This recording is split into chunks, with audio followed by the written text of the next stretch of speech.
still by way of introduction, take this matter of contexts further and, in fact, away from secessionist Vienna. Professor Walzer, who so delighted Kokoschka, and no doubt Kokoschka's mother, by including him in a literary history, was treating Kokoschka not as a poet, but as a dramatist, indeed as an early expressionist dramatist. He was writing the text, I think, sort of minutes before the thing was actually produced.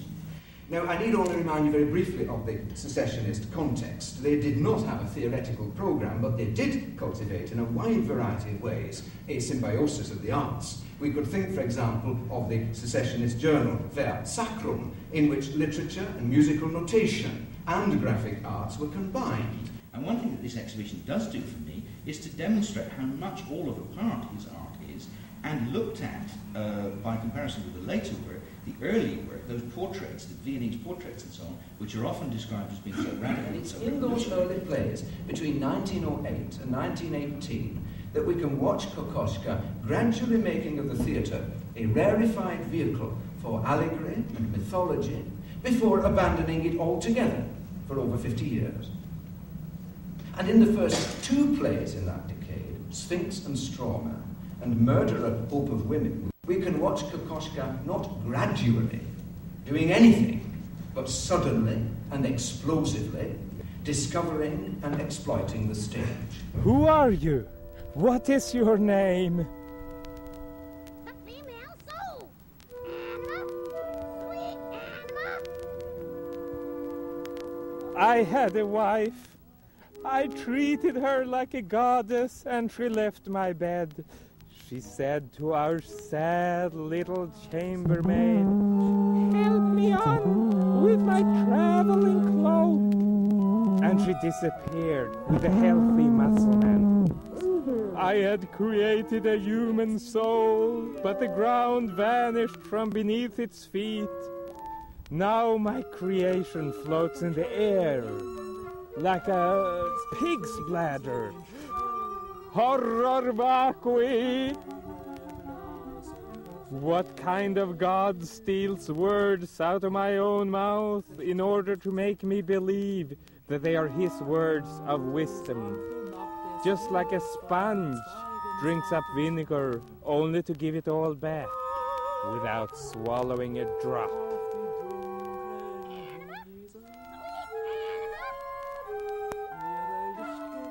Fear of adultery is a poison which works with absolute certainty.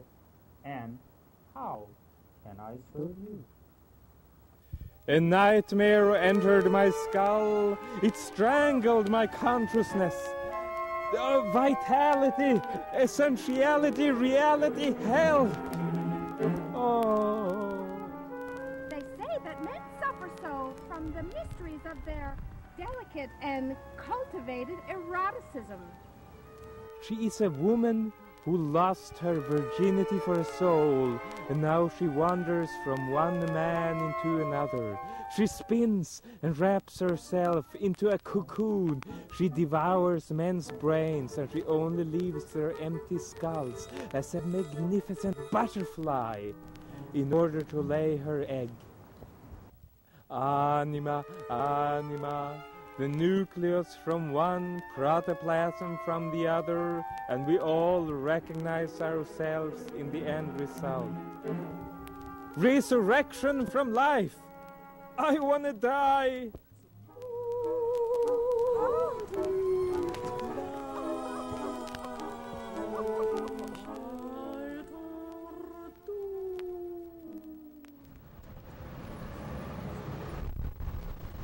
Yeah, it was a wonderful exhibit, it really was. I like his work quite a bit. Was there any painting that impressed you in particular? Yeah, the Conte Verona portrait. I like that quite a bit. I guess it's really just his use of color is what really interests me, because I'm just beginning to use color myself. And there's just this overall, like this particular portrait, the use of yellow. It's throughout the entire thing he uses yellow. In different shades, but it just kind of gives this sickly feeling. You look at the face, which is sort of, it's elongated a little bit. There's a point down to the chin. It's not really naturalistic, but it's very real. And you feel that there's something, I don't know, there's something a little disturbing about the whole thing. You might even admire the man in the portrait, but you you don't admire that sickly feeling. Do you know anything of the history of this portrait? No, I don't. In fact, Count de Verona was a person who was in an institution. He was painted while he was in an institution.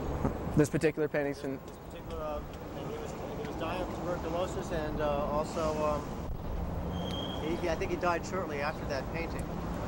And so you're right on. Yeah, see, that would that exactly says what I'm saying. That is a portrait that Kokoschka took in Steinhof, which was the Austrian insane asylum. He went there and painted some schizophrenics or paranoics, I don't know what. But the power that these paintings give, the power that he put into them, is totally unique. It is very often that Kokoschka painted subject sitters, and they did not like the way he saw them. They did not like his interpretation, and they felt ugly or old or whatnot. And there are several cases documented where the people 10 or 15 years later looked exactly as the way Kokoschka had shown them in his paintings. He's often credited with developing and perfecting a particular kind of portraiture which people call psychological. And that is, he was able to penetrate into the deepest recesses of his sitters' minds, if you like, their inner life, and bring that out. Often he's supposed to have been able to predict their futures in some respects. I wouldn't call it a mystic approach, but he had a very good feeling for other people and what worried them and what was in their minds. Of course, he sometimes sort of toyed with the idea of having second sight or things of that kind, but I don't think that is the essential aspect. He was a man with great human sympathies.